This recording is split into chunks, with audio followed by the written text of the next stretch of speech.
Au XIVe siècle, on va construire le clocher. C'est un clocher massif qui est contemporain de celui de Saint-Savin. On appelle cela un clocher en forme d'éteignoir. Il a été construit de manière massive dans l'esprit de pouvoir servir de lieu fortifié.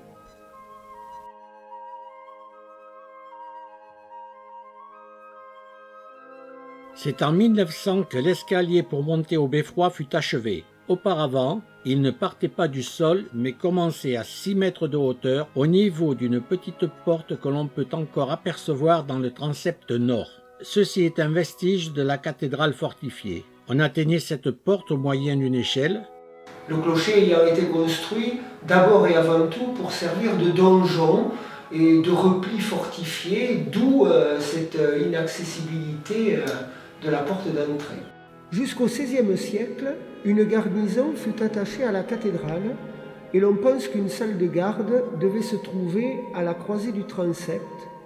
On peut d'ailleurs voir encore les encoches d'encastrement des pièces de bois qui supportaient le plancher de cette salle de garde.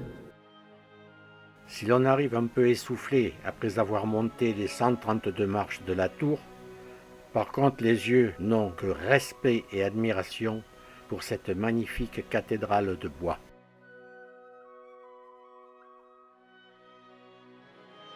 La charpente du clocher est en chêne massif, comme le veut le style architectural. Elle supporte une toiture en ardoise des Pyrénées, extraite des carrières de Juncana.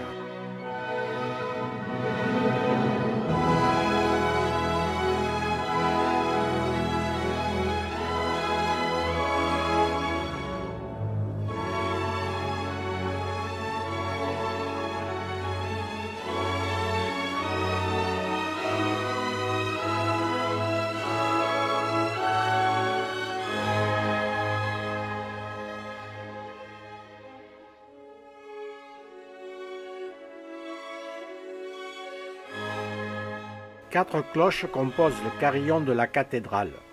La plus grosse fut fondue en 1816 par François et Augustin Martin, frères.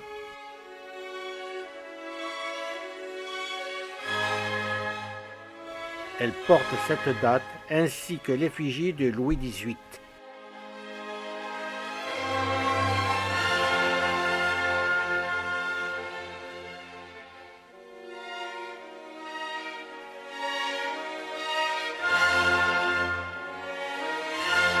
Il faut remarquer au sommet de cette cloche une couronne de fleurs de lys.